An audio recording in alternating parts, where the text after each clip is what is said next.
যে ছেলেটা একদিন স্বপ্নে দেখেছিল ইঞ্জিনিয়ার হবে, ডাক্তার হবে বা বড় একজন মানুষ হবে, কিন্তু আজ সে স্বপ্ন নয়, সে দায়িত্ব নিয়ে বেঁচে আছে। ভোর 6টায় ঘুম ভাঙে আর রাত 10টায় বাসায় ফিরে। শরীরে ক্লান্তি, চোখে ঘুম, তবুও মুখে একটাই কথা, পরিবারটা ভালো থাকলেই আমি ঠিক আছি। সে হয়তো গার্মেন্টস কর্মী, হয়তো প্রবাসে দিনের পর দিন কষ্ট করছে, বা হয়তো শহরের কোনো ছোট একটা চাকরিতে নিজের জীবনকে বিক্রি করে দিচ্ছে।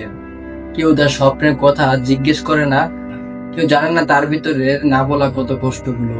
তবুও সে থামে না, কারণ তার পিছনে আছে একটা পরিবার, একটা মা, একটা বাবা কিংবা ছোট ভাই বোনের হাসি। আজ সে নিজের জন্য বাঁচে না, সে বাঁচে তাদের জন্য। কিন্তু একটা কথা মনে রেখো, কিন্তু ভাই তোমাকে বলছি, তুমি একটা কথা মনে রেখো, স্বপ্ন মরে যায় না, শুধু সময়ের জন্য থেমে যায়।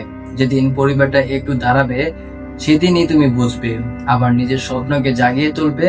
আর তখনই পৃথিবী দেখবে একজন সংগ্রামী মানুষ কখনো হেরে যায় না।